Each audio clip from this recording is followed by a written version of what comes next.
We're going to do the $20, and I'm passionate about REF, and thank you, Tamara Hart. Thank you for this. She works very hard, as well as a lot of people in this room in leadership. It is so, so important and so critical for this, and for $20, you can do it. I'm really delighted to see this room full today. My primary focus and goal as your 2018 president was broker communication to the brokers, the managers, and the agents on areas that we can do member benefits and provide services for you to grow your business. And during the time that I was president-elect, there was a lot of questions concerning CRMLS, MLS, et cetera. So we are really, really honored to have Art take his time to be here today. And I'm going to read a little bit of a bio here on him. Just hold a second. Okay. I don't have this all memorized because I just got it a few minutes ago. Art Carter is the CEO of California Regional Multiple Listing Service, CRMLS, the nation's largest and most recognized subscriber-based multiple listing service. Carter oversees direction of San Dimas, California-based company with more than 93,500 members. Agents from 34 associations, 3 board of realtors, 1 MLS, CRMLS connects California real estate professionals to millions of property listings across the state. Carter joined CRMLS as Chief Executive Officer in August of 2005. Before that, he served as the CEO of Pacific West Association of Realtors. He is a tenacious advocate for brokers and currently leads the initiative for MLS data sharing across California. He is the driving force behind units, MLSs across the state with the intent to form a single shared point of data access for the benefit of all California real estate professionals. Under Carter's leadership, CRMLS has successfully merged with 3 MLSs since 2008, obtaining over 70,000 new members. Carter currently serves as a chair of Real Estate Standards Organization and strategic manager to the board of directors for Midwest Real Estate Data. Flip this over. He was named as one of Edmond's most influential real estate leaders in 2016 and 2017. Yay. That's a big deal. That is a big deal. In 2016, 17, and 18, he was named one of the top 20 association MLS executives in the Swanee Pool. Did I pronounce that correctly? Power 200, close. Okay. Carter served as president of Council of Multiple Listing Services, CMLS, in 2014, and in 2017 was honored with the CMLS Peter Shuttleworth MLS Executive Award of Excellence. Congratulations, that's fabulous.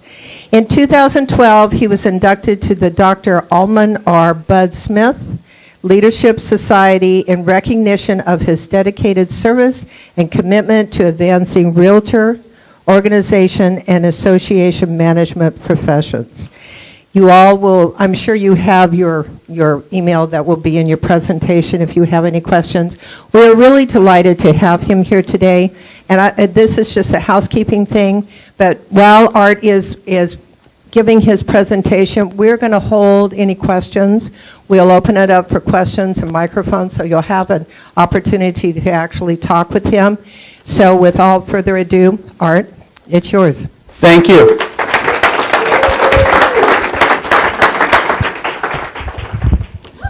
So deep breaths. Deep breaths. I know in talking with leadership here, I'm going to move my microphone down a little bit. In talking with leadership here, everybody still hear me okay? A lot of unanswered questions. A lot of unanswered questions, and I'm going to commit to each and every one of you that we're going to answer every question that you have in your head right now before we're done today. Okay? I commit that to you. I can't commit to you that you're going to like all the answers that I'm going to give you. So from that standpoint, I think it's important to have a two-way dialogue. And from my educational standpoint, it's always important for me to come out and talk with brokers and agents about where they think the business is, where things are going. But I think it's also very important from a national standpoint that you guys get an understanding of the pressures that are occurring in marketplaces across the country, pressures that are occurring in Washington, D.C. and Sacramento. Tamara did a great job in kind of relaying to you some of the concerns of things that are coming down the line. So we're going to talk today about, went a little bit too fast there, what CRMLS is. And I get this all the time. You know, the people within the CRMLS system, it's all run by a bunch of geeks in San Dimas. They don't understand our business. Anything about CRMLS, that is probably as far from the truth as it possibly can be. CRMLS is a broker-directed leader. And from our standpoint, the brokerage community really is something that we key in on. And she's left the room, but I will introduce her in a few minutes when she comes back in. We do have dedicated resources to our brokerage community because we want to get feedback as to what it is you're seeing is going on in the business and how the multiple listing service can better service you. So Amy Uroya in the back of the room, I cannot pronounce her name to save my life, so she is our Director of Broker Resources. And Amy, do you want to talk a little bit about what it is that you do and what you're how you're looking to interact with the brokerage community? Awesome. Good afternoon, everyone. I forgot what time it was. I got here in the morning. So hope you guys all enjoyed your lunch. A little bit about our broker resources. How many of you know what broker resources you get from CRMLS? Just show of hands. It's okay. Or how many of you can yell one out? So you get a lot of products through it, but there's also a lot of ways that you can pull stats for your office. You can request presentations and numbers from us so that we can go ahead and give you that information to present at your team meetings, to present to your clients if you're meeting someone at a listing presentation. So there's a lot of resources that we go ahead and give you that we just need you guys to come up and take from us, right? So we did a broker survey earlier this year, and I want to go ahead and just share one result, which was none of you like to be emailed by us. And that was really the number one takeaway. You guys hate our emails. So how many of you would like less emails from us but would like more resources? No resources? You don't know? Well, I think it's really important for you guys to just remember that you do have a point person, which is me, where I won't email you, but you can give me a call, you can shoot me an email, and you do have a request, whether it's an office meeting, a presentation, stats of any kind, and we're able to give those to you when you request them, so you're not getting bombarded with emails from us. So there are different ways for us to give you resources. We just need to hear from you what you need so we can go ahead and give those to you. All right? Awesome. Okay, Amy will be here after the meeting. Yes. As I will be as well. So any questions you guys have for her, feel free to hit her up for that. So basically, want to talk a little bit about our coverage area. You know, we talk about the size of CRMLS and what it is that we're doing from that standpoint. I really want to talk philosophically of why CRMLS has gone down the road of being the statewide repository of data. I hear all the time, and we'll talk about this much more in depth in a couple of more slides, actually towards the end of our presentation, that you're deeply concerned about these outside technology companies providing leads and the way that they've interceded into the business as to where they weren't 15 years ago. Hear that on a consistent basis. So CRMLS's board of directors is a firm believer that it's unfortunate that you as real estate professionals have empowered the consumer through your relationships with these outside companies to have a much greater breadth of information than you guys have in your own professional tool sets. And the board of directors is keenly interested in changing that dynamic for you. The multiple listing service, with its history and its in-depth information, is a resource that you as a professional in the state of California should have access to every listing that your consumer has access to. That's our belief. As you can see in the map here, there is quite a huge coverage area that you guys have access to. And that coverage comes in a wide variety of ways, either through data shares or reciprocal agreements. And it's important to note that in the service areas that you're looking at, you guys have access to 70% of the listings in the state of California. And when you talk about access, access means that offers of compensation and cooperation flow on every listing that you guys have access to. It's an important thing to note.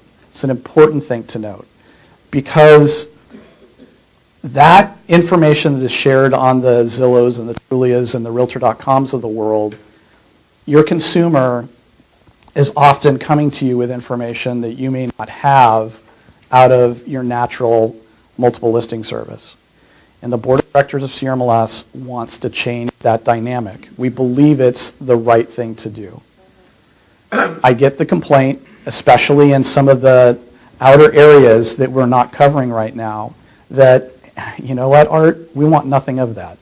We want nothing of it because we don't want inexperienced agents coming into our area selling properties outside of their area of expertise. CRMLS's belief is that brokers are the ones responsible for where their business is being done and where their brokers and their agents are doing business. It's not the association's job. It's not the MLS's job. Our job is to aggregate the data and deliver it to you with offers of compensation and cooperation. Where you do business is up to you and your broker. Because in all honesty, the state of California has declared that you're capable of doing business anywhere in the state. I will tell you the Code of Ethics disagrees with that to a certain extent. From a realtor standpoint, and hopefully, I get in trouble when I say this, but hopefully everybody in this room is a realtor. From a realtor standpoint, you guys are obligated in the Code of Ethics to only provide service in areas where you're competent providing that service. Okay? So am I saying go up to San Francisco and sell property up in San Francisco that you know nothing about? No. But our board of directors believes that you guys are in a relationship business. And in being in a relationship business, your customers are going to go up and down this state. And the fact that you can't help them in areas completely up and down this state, whether or not it's through a referral or at least pointing them in the right direction of properties and helping them through that process, we think it's wrong. That's the board of directors' firm belief and why CRMLS has done the things that we've done to move forward. It's not that we're trying to build an empire. It's not that we're trying to build the largest MLS in the country. We are building a database that contiguously for the state of California makes sense for realtors up and down the state. So just recognize that, you know, sometimes I hate the bios that my marketing staff puts together because we so focus on the numbers. That's not the issue. The issue really should be that when you put a listing into the multiple listing service, it is seen by 142,000 people, professionals up and down the state. Not just the 93,000 within CRMLS, but all of the data share partners and reciprocal partners we have. And I have that in a couple of slides, but I just wanted to kind of talk about that from our standpoint. Really quickly, these are our participating boards of realtors and MLSs, South Bay, highlighted in blue there for you. Our 17 data share associations, I want to talk a little bit about this because there is some confusion from brokers and agents as to how this works. There are two different ways of accessing that additional information. Data shares, and if there's anything that associations and MLSs are really good at doing is creating terms that nobody but the MLS and the association understands. Data share and reciprocal, you guys have daytime jobs that you don't need to understand what these terms are other than what it means to you as a realtor. So when I say that there's a data share with these associations, it means that when you log into the matrix system, you guys have access to all of those areas, all of those listings in those areas that are on the screen here. And we are going to provide the slide deck to everybody if you guys have questions from that standpoint. Okay, so when you log into Matrix, all of their information is there. Two things. You don't need to log into another system to see all of the data in a certain area. And secondly, you don't need to pay to join MLSs in multiple areas. Okay? It's another thing that the Board of Directors firmly believes is that multiple listing services should service the people that naturally want to join the CRMLS system. If we can't provide great product and service and keep you guys from that standpoint, then we deserve to be out of business and some other MLS needs to take over from what it is that we're doing. But from your standpoint, I think it's important to note. So all of this information within all of these 17 associations and MLSs is in the Matrix platform. You don't have to go anywhere else. It all is there for you from a prospecting standpoint and your cloud products and Remine and all the other additional things that we'll talk about here. There is another reciprocal access that is something that CRMLS doesn't like to do, but in all honesty, we have partners up and down the state that want to share data with us, but don't have the technical resources in order to share data and have their information, our information, input into their system. I know in one case that we had Shasta wanting to do a reciprocal access with us, or a data share with us. And we're still working on it with them, but their vendor came back and they wanted $3,500 a month out of this association. This association has 150 members. There was just no way that they were going to be able to pay that. So that's where you're going to see some of this reciprocal information, is where these organizations are way too small to be able to pay for a full data share. But what they can do is they can give you a username and a password and allow you to log into their system to view properties up and down the state. Okay? It's not our preferred method of doing it because we really think that all the information should be in one database, but you guys would still at least have access. There's only one exception on this list. Can you guys point it out? Basically because there's no assurance that you guys are licensed in the state of Hawaii to provide services, so it is a view only, and you guys are not allowed to see the compensation figures within that, and there are not offers of compensation that flow with that. But given the fact that there's such a crossover in between, especially in the luxury markets between the Hawaiian mainland and within the Southern California area, it's really important, and it actually gets utilized quite a bit within the CRMLS system. So how many of you guys have been in the Honolulu system? Yeah, quite a few of you guys. So it's important to note that it is there. It is in the Matrix system in the other links section. So, and you guys do have the capability of clicking on there, and it'll tell you what the passwords are into all of those systems. So one of the things that we're striving to do, and really over the last 4 years, we've really changed the technology that we're delivering, and you guys are going to see a lot of the fruits of the labors of what we've been doing internally rolling out over the next year. You guys all read my iDates, or the information that pops up in Matrix? You guys are all lying to me. We can tell that it's like 0.3 seconds in between the time you log in and you click on I've read this. Unless you've all taken speed reading classes, I'm pretty sure that there's a lot of guilty faces sitting around the room. So I know you guys are doing that, but please, we try not to put too much information out. South Bay does not try to put too much information out. Take a look at it. There's so many times where people will come up to me and say, hey, when's this happening, or what's coming along with this? And it's like, well, did you read the information in the Matrix system? It's like, oh, no. So we keep it in archive for you, so you can go back and read all of that stuff. I get it. You may be popping into the multiple listing service to do a quick search and popping out, but at least at some point during your week, go back and read all of the information just so you have an awareness of what it is that we're doing, because there's a lot of really cool stuff that's coming along. We have 16 free product solutions. In all honesty, my call center staff supports over 42 different products that are available to you guys. And I tell you this all the time, Miguel had to go in and teach another class, but I promise you, how many of you guys have attended a training class here at South Bay? South Bay does such an awesome job of getting people in front of Miguel. Miguel's an awesome trainer. He is the best trainer that I have, and you guys are so blessed to have him on a regular basis. So, oh, he's still here. Dang it!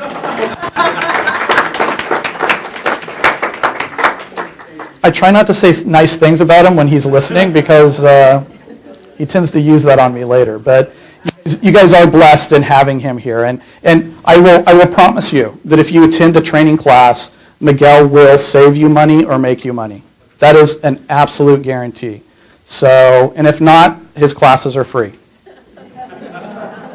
You guys got it. So most people don't. All of our classes within the CRMLS system are for free. So just be aware that we really highly recommend that you guys take an opportunity to get in front of Miguel and learn some of the new stuff that's going on.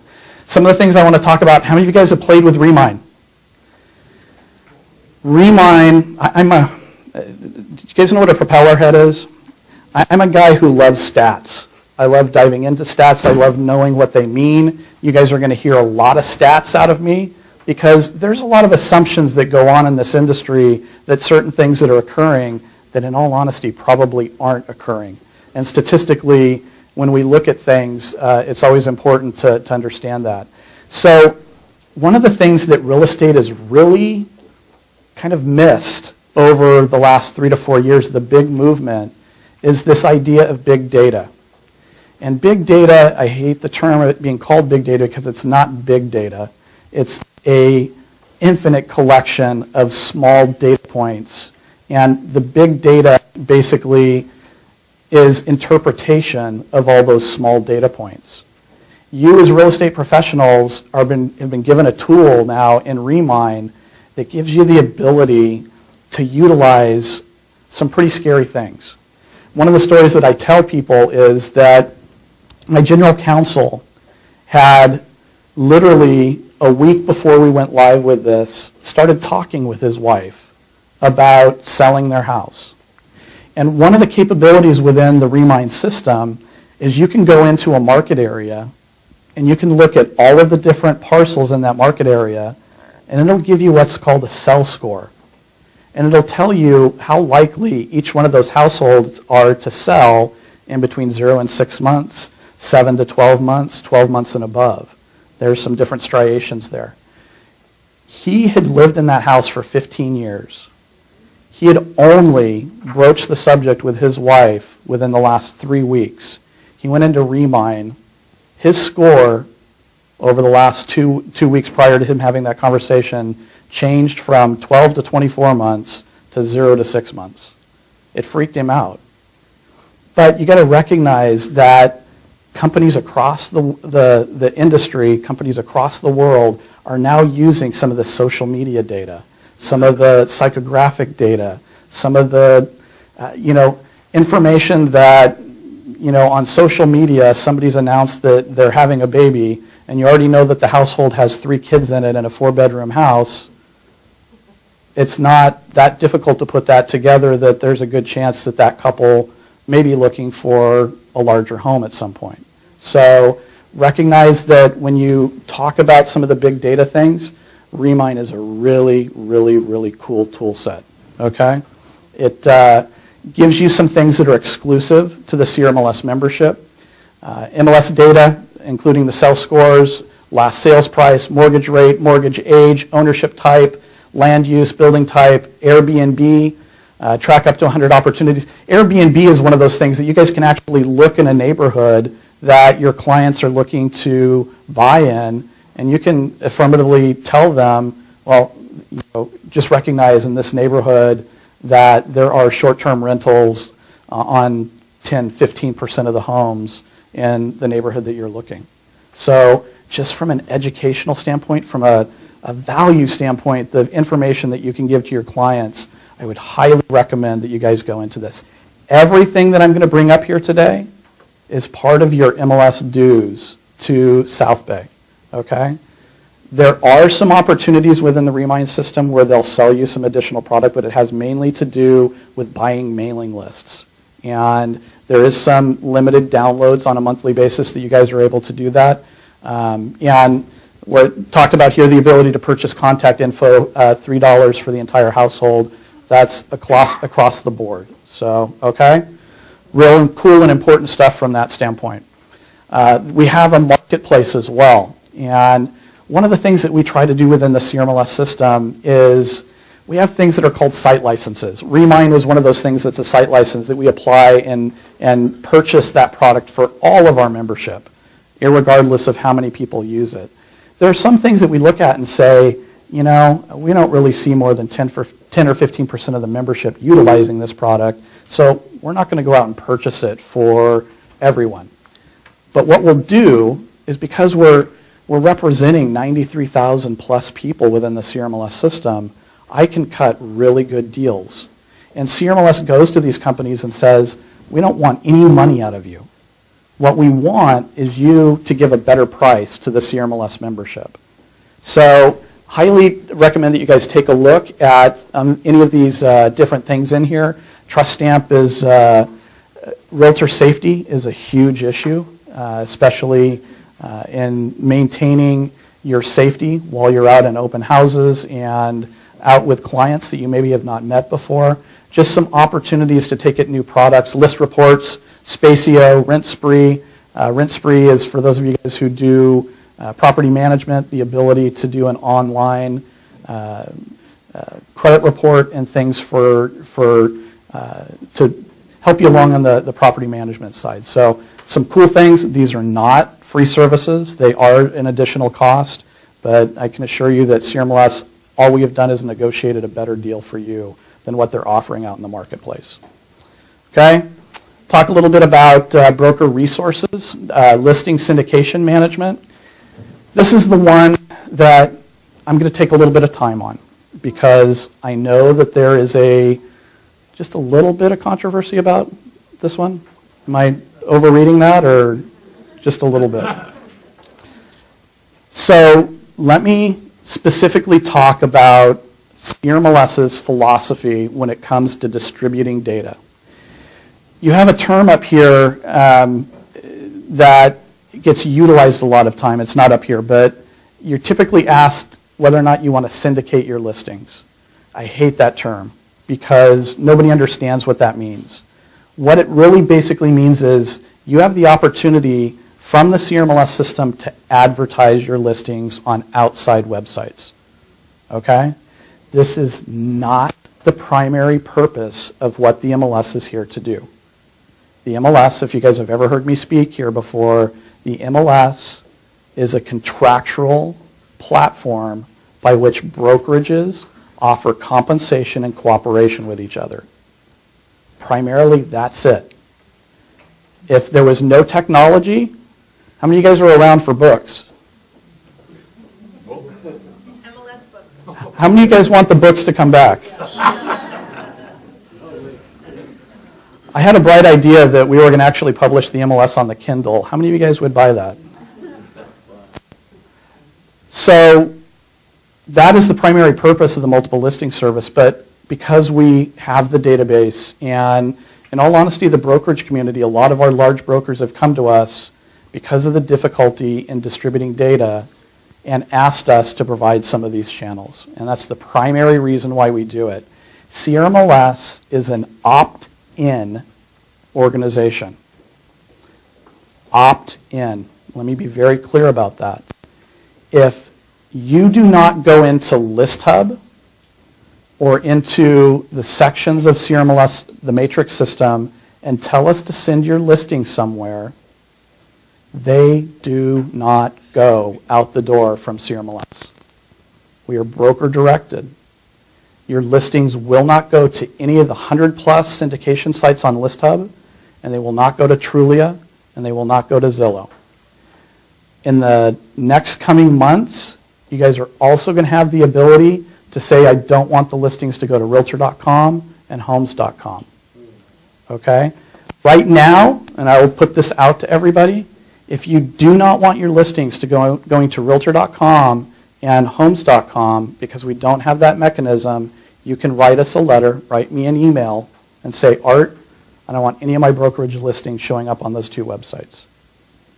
I offer that out. You guys have all read that in an iDate, right? We offer that out to everybody. So those are the only two exceptions on there, okay? At some point in 2019, at the broker and agent level, the broker is going to be able to say, I want my agent to make every advertising decision. And at that point, on listing input, you're going to have a long laundry list of different websites that you can click on and say, I want it to go there, or I don't want it to go there. Okay? The other controversy I get all the time is that CRMLS is selling our data and they're making tons of money off of it. First off, there are not tons of money to be made off of listing data. Do we get money in from some of these syndication websites? Yes, we do. But every dollar of it goes back out to our brokerage community. How many of you as brokers have received a check from CRMLS? So anybody within a brokerage office that has 10 or more listings without violations on them will receive a check from CRMLS, and has in the April timeframe. Every April, we cut a check. And it was $1.54 per listing out to the brokerage community. And that was CRMLS paying our brokerage community back for every dollar that we were given by any of these outside companies for providing that mechanism. Okay? At this point, 97% of the listings within the CRMLS system are showing up on places like Realtor.com and Zillow. I get accused all the time of being a Zillow lover. Zillow accuses me of being a Zillow hater. You guys have heard me in a presentation up here. I equate, people all the time say that, well, the guy that created Zillow was the same guy that created Expedia, and he's looking to do to real estate agents what Expedia did to travel agents. See, I disagree with that. I disagree with that for a primary reason, because Expedia had no problem entering into the travel business. Zillow doesn't want your job. Expedia could walk in like a lion and kill all of its competition. Zillow hates this when I say this. Zillow's a mosquito. They just want your blood. But it's to their benefit that you stay alive. How much of your blood can they take and you still stay alive? They haven't figured that out from a profitability standpoint, but that's their goal. Okay? So I hear all the time that we're going to be disenfranchised by all of these different sources. Guys, some of you may know this. When did Zillow come into existence?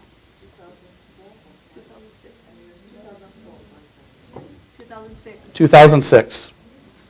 There are some of you in this room that have never done business in real estate without Zillow being a part of it.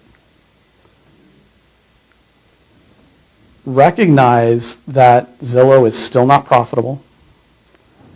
They're still looking for that magic bullet. I know that there was a lot of controversy about them entering into the iBuyer market. How many of you guys know what the iBuyer market is? It is the new name for iBuyUglyHomes.com. Okay? One of the things that I always tell people is there's so much angst over all of these new companies coming into the industry. That old biblical adage that there's nothing new under the sun has never been more true than the angst that people feel over these new business models coming in. They're not new. In some form or format, these companies have been known as different names across the course of real estate history. The difference today is that the technology exists for them to be more successful than they probably were in the past, to have a deeper input into the marketplace. For those of you guys who don't know what iBuyers are iBuyers are companies that are going out and buying properties direct from sellers, turning and doing minimal rehab on them, and selling them back out on the marketplace. Paint the pig, charge the pig 9 to 12%, and make your money that way. Okay? Given the percentages that they're asking, there's a limited market, in my opinion, for their services. There's always been those, and you guys know this, there's always been those sellers that need to turn things quickly and would absolutely pay a premium to have that occur. But one of the things you guys need to know, 2006 was the year that Zillow entered into the business. Do you guys know what the percentage of realtors or sellers using realtors in 2006?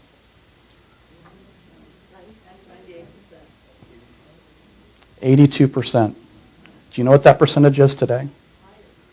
It's 94%. So to sit there and say that these companies have disenfranchised you, in all honesty, the consumer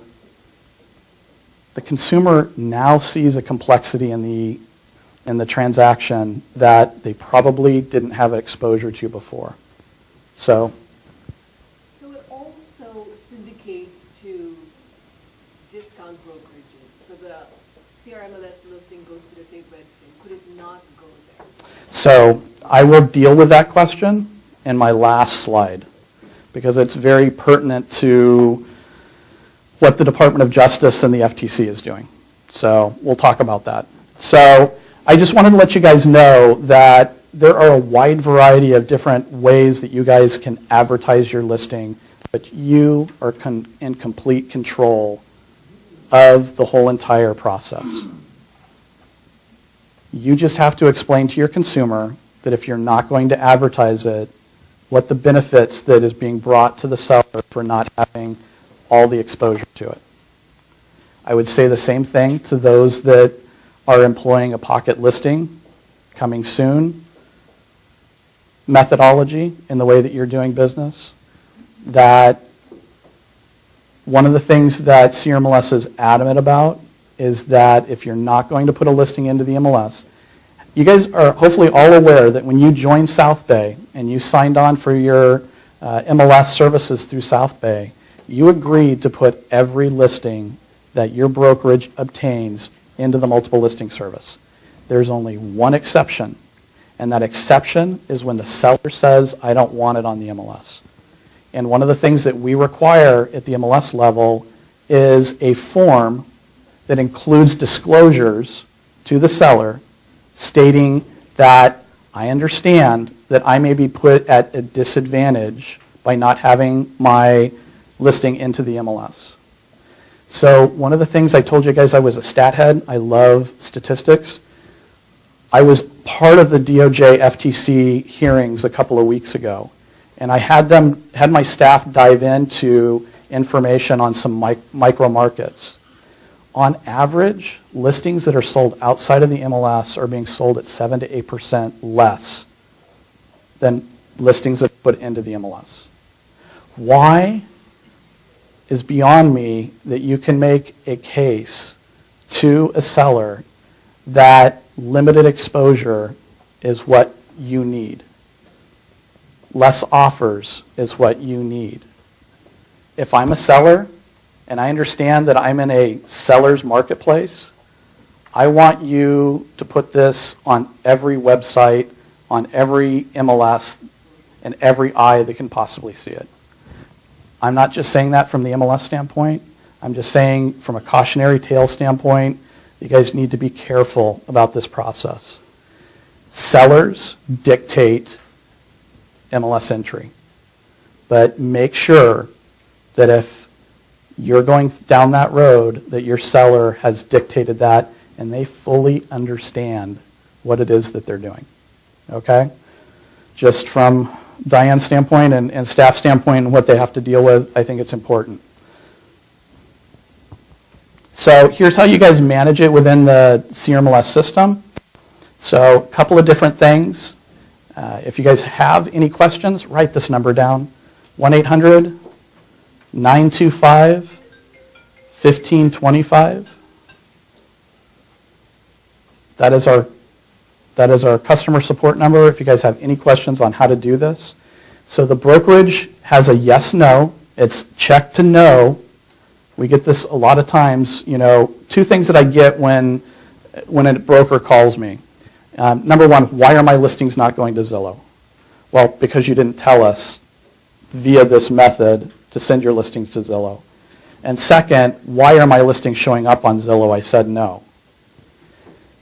Cautionary tale for you guys. Diane's heard this term. My staff has heard this term. How many of you guys have heard of RER? Realtors don't read.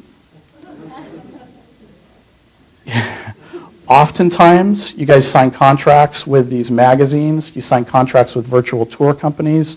You sign through your franchise. More often than not, most of the complaints I get from brokers saying, my listings are showing up on XYZ website and I did not tell you to put them there and I'm very angry at you.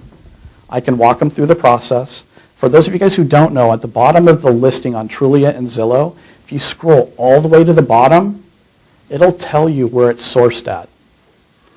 And if you would look at that, you would know exactly where your listing is sourced through, either through your franchise, through some virtual tour company, from a magazine. There's a wide variety of sources in which they come from, okay? So look at that. Second thing you guys have an opportunity to do as a broker is you can tell us that, hey, I don't want to make these choices. Yes, I'm going to allow my agents to make those choices. Before you do that, make sure that you communicate with agents in your office that they need to go in and affirmatively say yes or no themselves. Okay? Because if you say yes and say, I want my agents to choose, none of your listings are going to go until your agents go in and say, yes, I want my listings to go, or no, I don't want my listings to go. Okay? We have quite a few brokerage offices that have chosen this. And there's always confusion from that level because typically listings quit going, and it's because they haven't communicated to their agents that their agents need to go in and do that. Okay? Let's go on to IDX and VOW, Internet Data Exchange and Virtual Office websites. That phone number that I gave you, if you guys want to have a data feed from CRMLS, there is the ability within the CRMLS system to frame a couple of different resources on your website. Once again, call our phone number, and we can walk you through having that information displayed on your website, or contact us at that phone number, and the licensing department will get with you and give you all the information of how to receive a data feed. Okay? Live training. One of the things that we've promised is that if you'll put 15 people in front of one of our trainers, we'll put a trainer in front of your people. So I highly recommend. It's interesting because in most association, half of the people we see on a monthly basis come from association trainings, and half of them come from office trainings. Primarily because there are some agents that will not, sorry guys, but darken the door of the association, even if you give them free food, and the CEO of CRMLS to yell at. So we want to get into training opportunities, and we'll come out to your brokerage office. Even if there's multiple offices getting together, we've even worked with outside companies that work with realtors and caravans and things along those lines. So we'd love to get an opportunity to come out and talk with you guys. Amy gave you an opportunity, and we do want to hear the feedback, and we do want to hear what it is that you guys have going on within your daily lives. A little bit of statistics from what we're seeing from you guys. Most of the calls that we get in really have to do with Matrix, Realist Tax, Cloud CMA. The other piece is primarily compliance. And really top questions: why did I get a citation? What are my login credentials? How do you add a multi-unit listing? How do I cancel a listing? How do I edit a finalized listings? And I'm able to log into Matrix. So those are the things that we're seeing out of your agents on a regular basis. And I will provide this out to you guys. One of the things I want to talk about is compliance. How many of you guys love rules? I got a couple of hands up. That's like a new one for me. So the rest of you, you don't mind showing up and receiving a check for a commission that was less than what was published in the MLS? Oh, okay, so you guys all love rules now. Okay, yeah. So there is a reason for what it is that we do. And one of the things that we did, because we received feedback from our brokerage community up and down the state, is we completely changed our compliance offering within the CRMLS system. So recognize that our old policy, there were only warning citations on certain tiers, fines varied.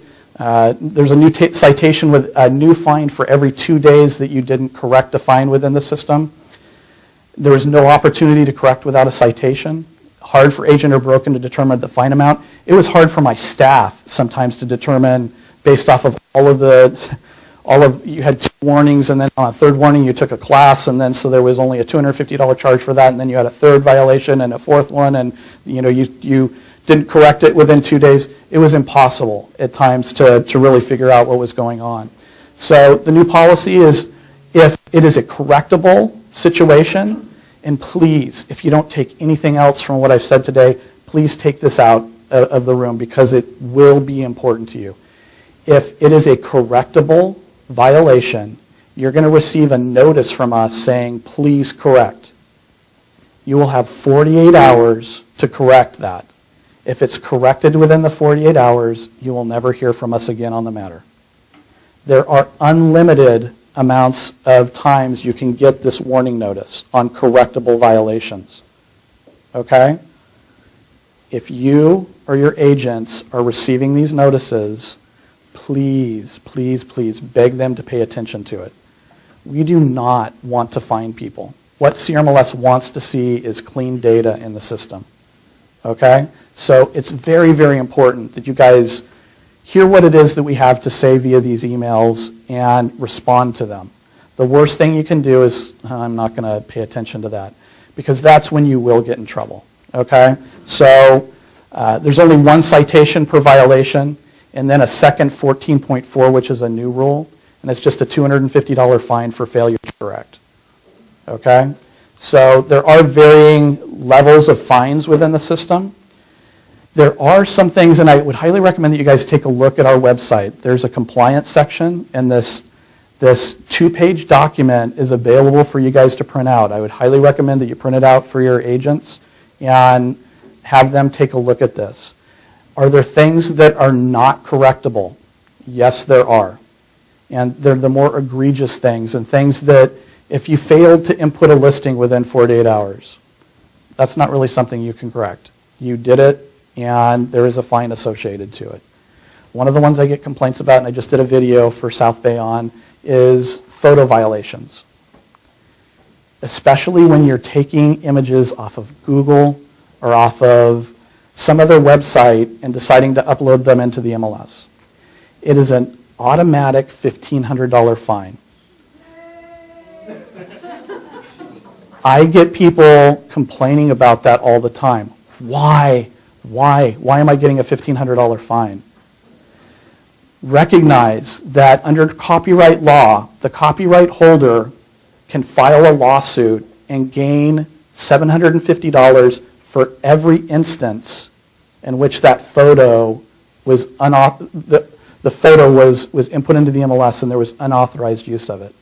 You're saying, well, that's just one time. We have 18,000 IDX websites within the CRMLS system. There's probably another 16 to 17,000 through our data shares that the information is distributed to. You look at the net liability to just the CRMLS membership, it's a $12 to $14 million lawsuit. That is why we take it so serious. And that's why as soon as we get it reported or we notice it, it gets taken down from the system. The other thing that I want to let you guys know is you really, really, really need to look at the contracts that you and your agents are signing with your photographers. There is a new effort by photographers to protect their copyrights across the country. And we've seen instances where agents and brokers have signed contracts with photographers that don't even give you the right to input those photographs into the multiple listing service. Typically, what we're seeing is that you no longer have rights once the property is sold to have those photos in the MLS. Okay? My difficulty in all of that is that because you guys have contractually entered into an arrangement with an outside photographer who owns that copyright, we must honor that copyright, and you must honor that copyright. There's liability there for you, and given the fact that they just started a real estate professional association for photographers. So these guys are banding together, and they're wanting to protect their copyrights. If you haven't, go back and take a look. Talk to your agents. Make sure that the contracts you're signing actually give you the rights to do with your photography, the photography being taken and you're paying for. Okay? Very, very important. A little bit of information. Compliance statistics, one of the things that we wanted to do was drive down the amount of finable situations. That information has drastically changed. In the April and May timeframe from last year, we had 891 reported violations. Not reported violations, but violations sent out. In this time frame this year, after the new policy, it was 396. And that information is pretty important. Then the South Bay situation, that number was also cut in half, to where we had 61 violations that are notices that were sent out. 49 of them were corrected within the two-day time frame. Okay, so we only had 12 people. One of the statistics I give people all the time is that we had 893 people in 2017 generated all of the fines within the CRMLS system. I don't want any raising of hands, but if you got a fine out of CRMLS in 2017, you're one of the top 1% of brokers and agents in our system. It's really hard, and it's going to be much harder to generate a fine out of the CRMLS system. As I said, we are not looking to generate fine income. What we're looking to do is make sure that you as brokers and agents have a clean database. Okay? We have a blog and a knowledge base at blog.crmls.org. You can also get broker-exclusive resources on the website and contact information for Amy. And quick reference guides and fair housing keywords and phrases, things that you should and shouldn't be saying. One of the things that CRMLS tries to do is help you out from a compliance standpoint in removing things that we know are fair housing violations. I was telling your president that one of the things that we still see are things like children home alone after 3 o'clock, do not show, house vacant in property description. Those are violations of the law of stupidity. They're not necessarily fair housing. They are, but you got to recognize that we do a lot of stuff that may not be appreciated completely and entirely. We know that we have 93,500 Type A individuals that input information into the CRMLS system, and what makes you guys so successful and what you do also makes it very difficult to tell you what you can't do.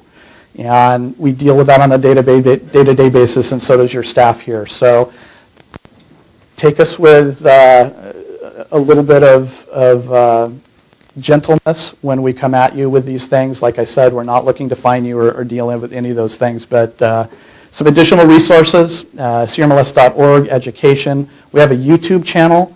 If you guys ever, from a brokerage standpoint, need to show something, have some time fillers, there is information on our YouTube channel that you can really go through and really quick 5 to 10 minutes bites, show videos and trainings from our standpoint. Really quickly, I want to talk to you about the results of the FTC DOJ workshop. I've talked to you about some of the other stuff, and I know I'm a little bit over time. I'm good? Okay. So I'm going to take a little bit of time on this one because a lot of you guys are completely unaware of where we're at and how we got here. And it has to do with the lady's question in the front on these alternative business models. In 2005, the National Association of Realtors looked to replace the IDX policy. And I'll refer back to you guys. It's 12.16 of the CRMLS rules deals with IDX. It's Internet Data Exchange. And basically that's broker-to-broker exchange of data.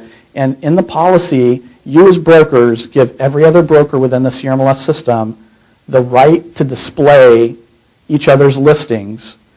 With the exception, you have the opportunity to opt out and say, I don't want my listing shown on any other brokerage's website. You guys have that capability. As of today, we have 18,000 brokerages within the CRMLS system.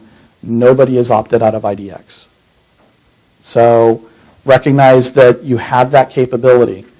In 2005, the National Association of Realtors put together a policy that would have had a selective opt-out. You could have gone in and said, I'm okay with this brokerage showing my listings, but not this one or not this one. Yes to this one, no to this one. Basically, you would have had a pick list of 18,000 people that you would have to have gone through and say, yes, I want my listing to show up on this website, and no, I don't want my listing to show up on this website.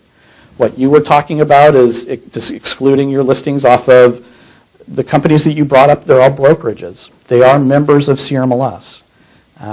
Whether everybody in this room agrees or disagrees with their business model, they have a brokerage license and they have the right to join the multiple listing service and display the information. Okay? So that selective opt-out, which was introduced by the National Association of Realtors in 2005, the Department of Justice filed a lawsuit against the National Association to stop them from implementing that selective opt-out. And in 2007, the National Association of Realtors, which had expended millions of dollars fighting the lawsuit, entered into what was called a consent decree with the Department of Justice. And that consent decree created what was called the Virtual Office Website Policy, VOWs. We have less than 10 VOWs within the CRMLS system right now. From a policy standpoint, it was ineffective. But that selective opt-out, NAR agreed to drop that, okay? Never to revisit it again. The Department of Justice and the FTC held a joint workshop on June 6th, because the consent decree is expiring in December of this year. And the question they were asking of the real estate industry as a whole is there enough competition in real estate? Is real estate really a competitive enough place? Are alternative business models being given an opportunity to enter into the marketplace? Are there barriers to alternative business models? And what are those barriers? So the FTC website, ftc.gov, and if you're interested in it, please give me or Amy your business card and we can send you the actual website to watch it. You need to dedicate some time to it. It's 4.5 hours of discussion. You can skip my panel. You've heard a lot of what I had to say anyways. No, the interesting thing is the panel that I was on was with Zillow, Realtor.com, Redfin, and myself. So the second panel was all alternative business models, whether it be low-cost brokerage, no-cost brokerage, traditional brokerages that are entering into a limited service model. So the second panel was pretty interesting. You need to take some no-dos, and as much as you already probably took no-dos in listening to me, you need to take no-dos for the third panel because it's all academics talking about academically what's happening in the multiple listing service and in real estate as a whole. So I'd highly recommend that you guys take a look at that. So I will tell you that the Department of Justice, in the discussions that I had with them, was really interested in why there's no transparency to the consumer of what commission rates are. I was asked numerous times, why does the multiple listing service not publish compensation figures to the general public? And my answer is, in all honesty, from two courses. Number one, the MLS sees selling office compensation. We have no clue what the total compensation figure was, and we don't have an intent to ask that out of you guys. Secondly, in publishing only one side of the equation, it's terribly misleading. One of the things that I did is I went out and queried a bunch of MLSs across the country, and I got responses from 13 MLSs that cover 350,000 agents. And the thing that blew me away was that on average, selling office compensation in 2017 was essentially the same as it was in 2007. The problem that in looking at it at a 10-year time frame is everybody who's been in this business knows that in 2011, that figure was drastically different. Selling office compensation is typically market-driven more than anything else. And I think to get the consumer's mind around that is going to be difficult. The other thing that the Federal Trade Commission was deeply concerned about was pocket listings. And whether or not the consumer is seeing a clear view of the marketplace.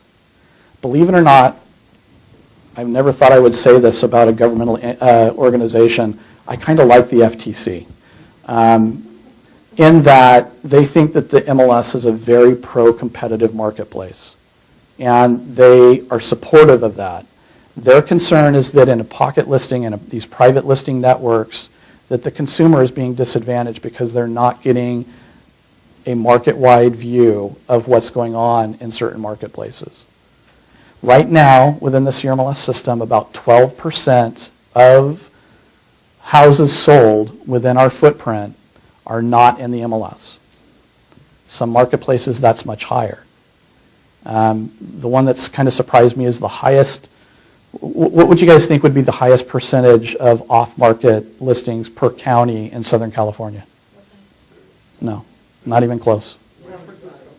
In Southern California. Close, San Bernardino. Do you know why? It's really the only place that new houses are being built. And builders, for the most part, don't use the multiple listing service. But overall, if you correct for all of that, every county was in between 12 and 14%. So is it an issue? Yes. And it's one that I think you as an industry, you as professionals have to deal with on a day-to-day basis. And as much as I said I like the FTC, what I don't want is government intervention. Because I've seen what government intervention into the MLS looks like. And it was a policy called the VOW policy, which really, anytime the government creates policy around technology and data, it's going to screw it up. And it really did in that case. So I'm not a fan of the government interceding in this behalf. We've got to figure this out on our own. In all honesty, I think we've got about 2 years to do that. But the cool thing about the real estate marketplace is that market fluctuations most likely will take care of pocket listings long before the government can. You know, we're already seeing signs that the market is turning to a certain extent. And pocket listings have always been a lot more popular in a seller's market than they are in a buyer's market. So, you know, we'll see where that goes from that standpoint. So with that, I know that I'm near the end, and I promised that I would stay as long as any of you guys had questions. So somebody raised her hand first, so yes. Wait until the microphone comes around. We're going to run microphones to you because they're recording this and showing this live, so hopefully I was okay with what I said.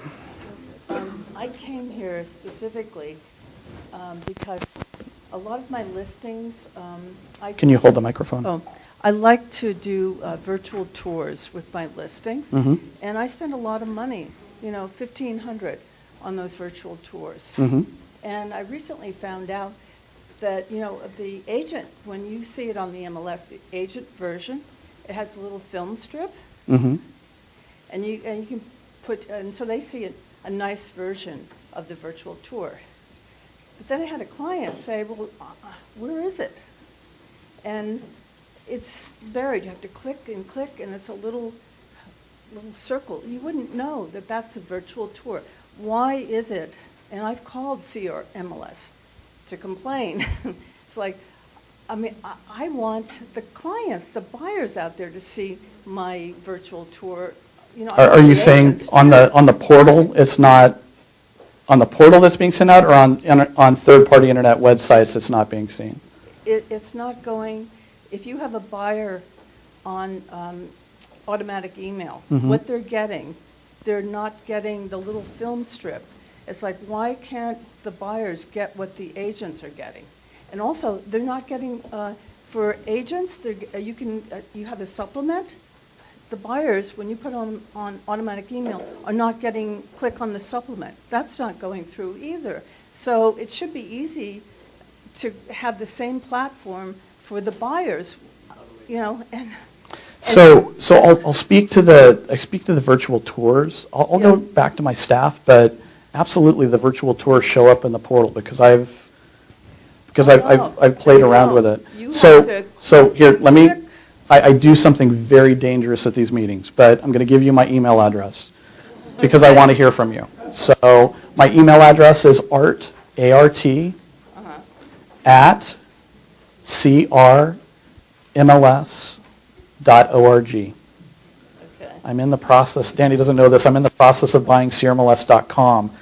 After 13 years, I've been trying to do this. I even tried to throw golf clubs in the last time I offered for it. So we're in the process of getting that. But so the second piece of it is the supplements. Yeah, they're not going through either. Not that I want to throw anybody under the bus, but you guys have a representative to our operations committee, and Danny Fredericks here, and that would be something that would come through our operations committee to have that included.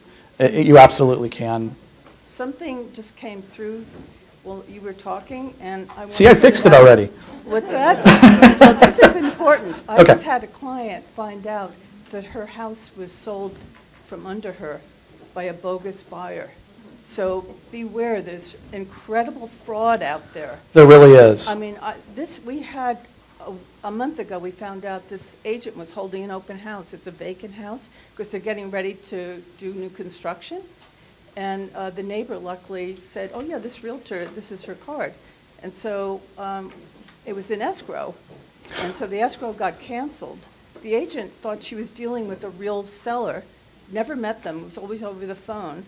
We went to the Redondo Beach Police Department, thought we stopped everything. I just got a text from my client saying, we found out the house has sold. Wow. I mean, is that unbelievable? So I am blown away. You know, we get it all the time, especially in vacant homes, of people utilizing those vacant homes to advertise them on Craigslist for rentals. You guys see it all the time.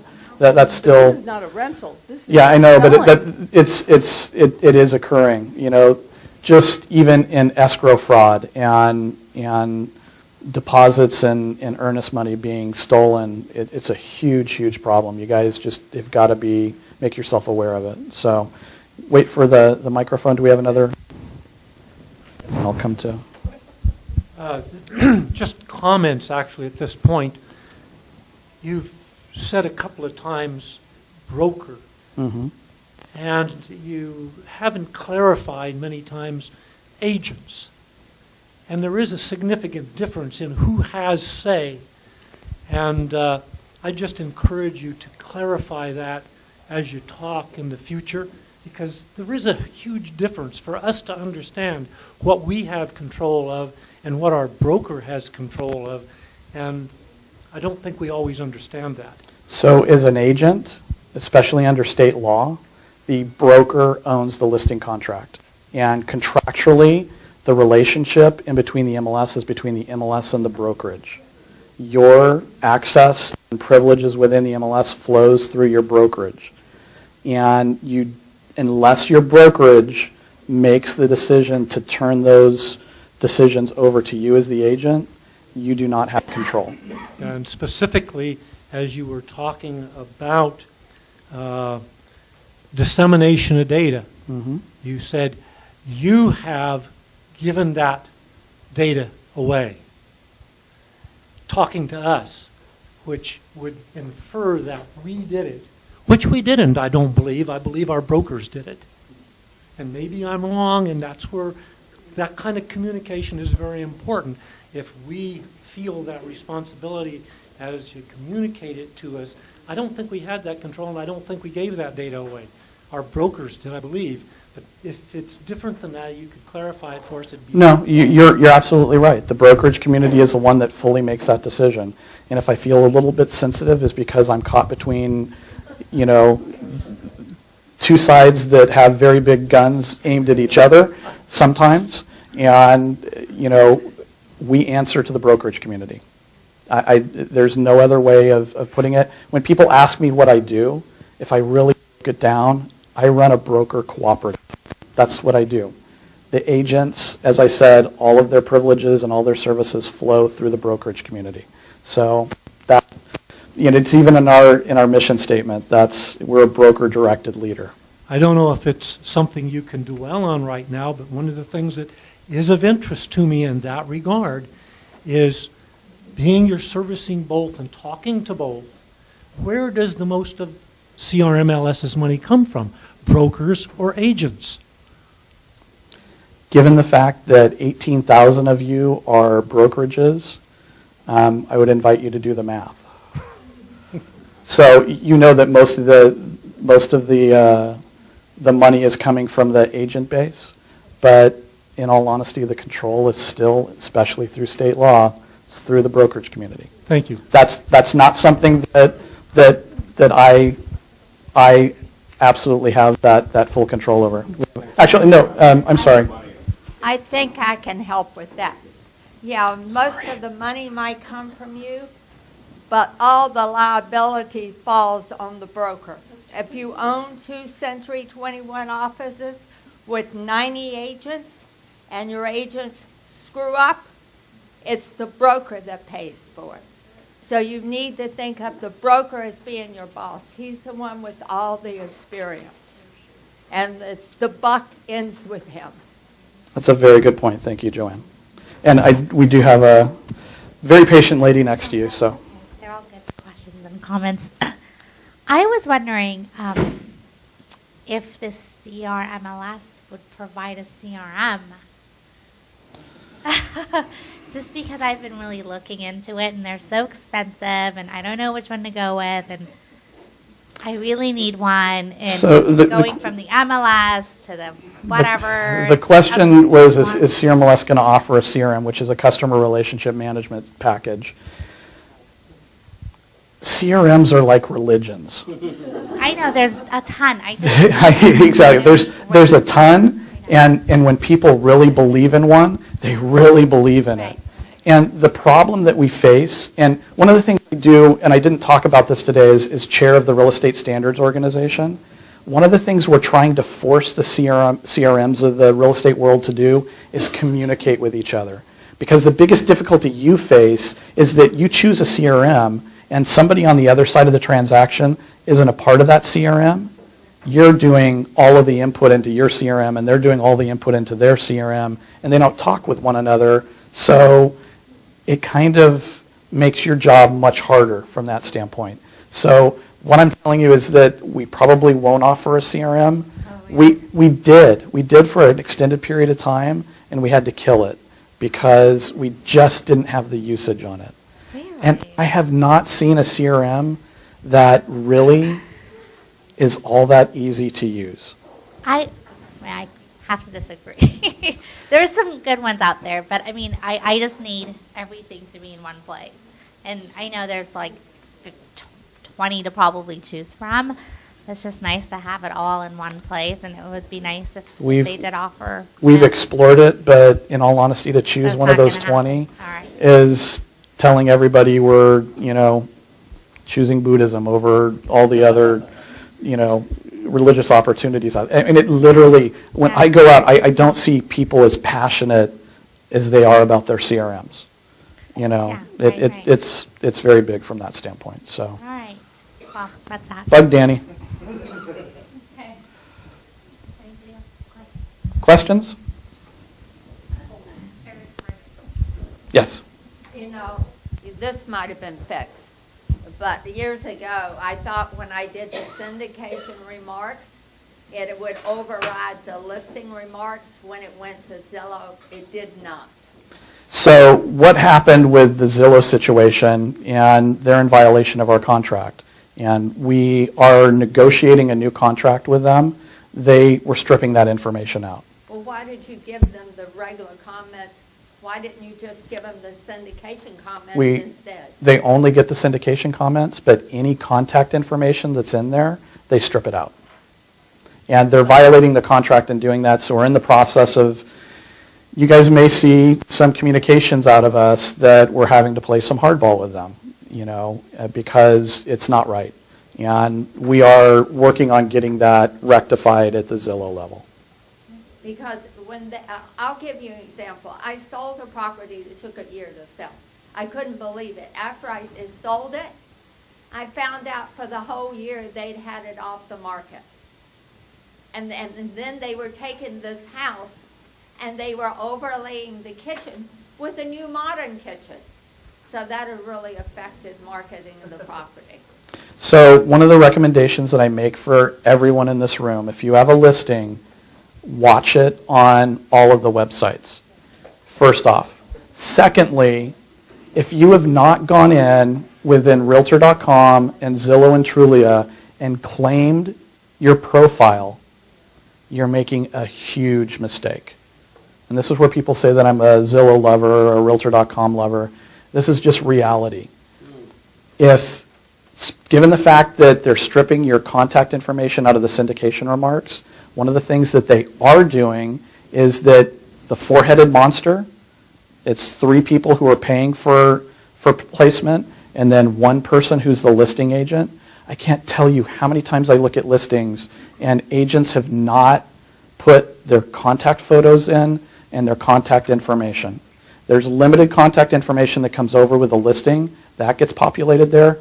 Go in. It takes 10 minutes to upload your photo, to put all of your recent contact information in, and that is displayed at the top position next to every one of your listings. It's guaranteed.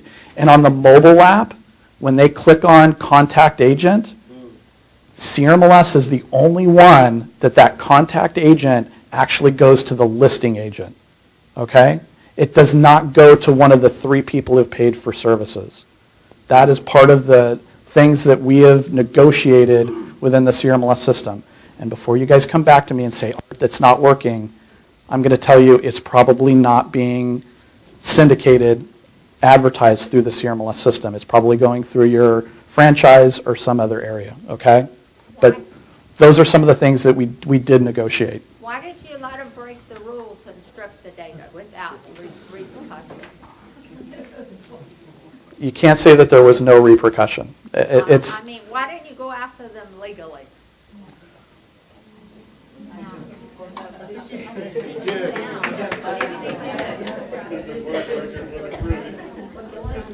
Yeah, I won't go there. But in all honesty, there has been discussion of terminating the contract. So, so just recognize that that's a huge decision to be made, and one that the board of directors would make, not myself personally. And You were giving them the data through your system. yes, and on the broker's behalf. So. But if you had told them, I'm not giving it to you anymore. So Joanne, what I would tell you is, in all honesty, if you'd go and claim your profile, you're getting more information in that profile than you were probably putting into the syndicated remarks anyways. So that's kind of what I'm telling you guys to do. Yes, we're absolutely going to go after them to get the syndication remarks being pulled accurately and not stripped again. But go in and claim your profile. You absolutely. Okay.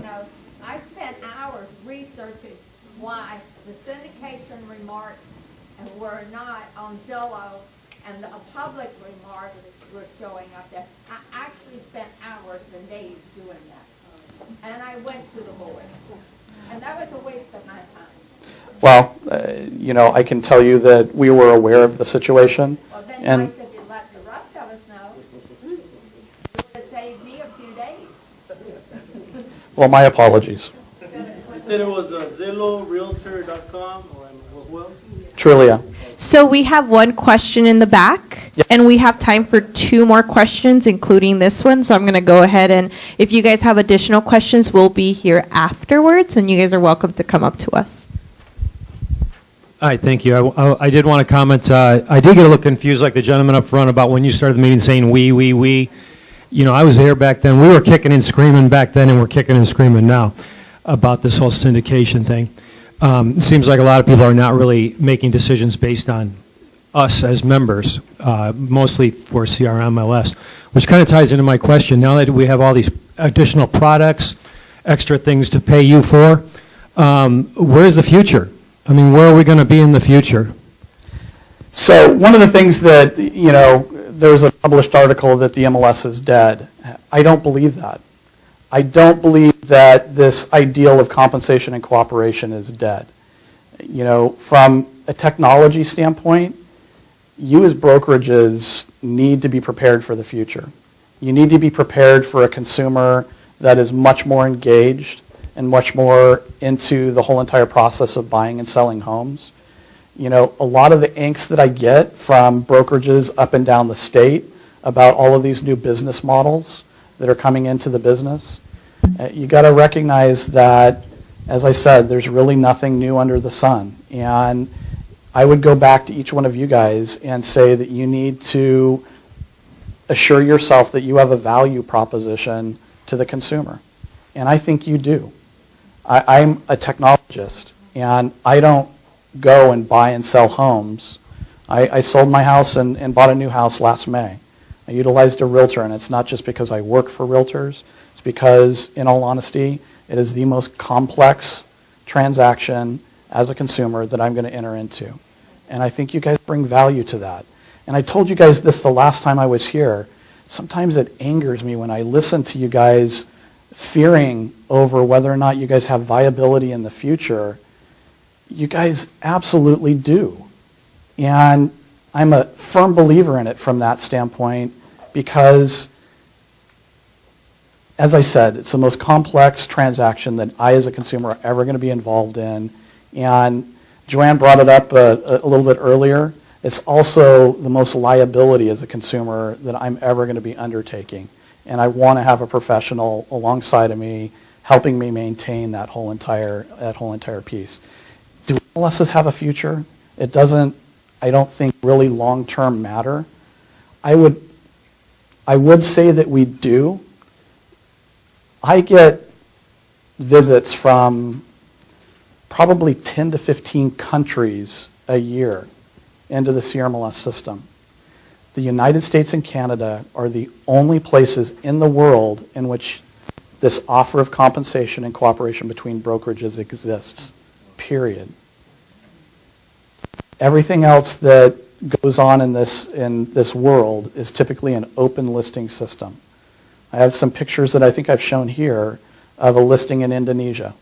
And my broker, or my chair took a picture, one of his friends took a picture, and the guy had taken a listing and put his sign on a piece of land. 2 weeks later, he took a picture from the same view. His sign was joined by 150 others.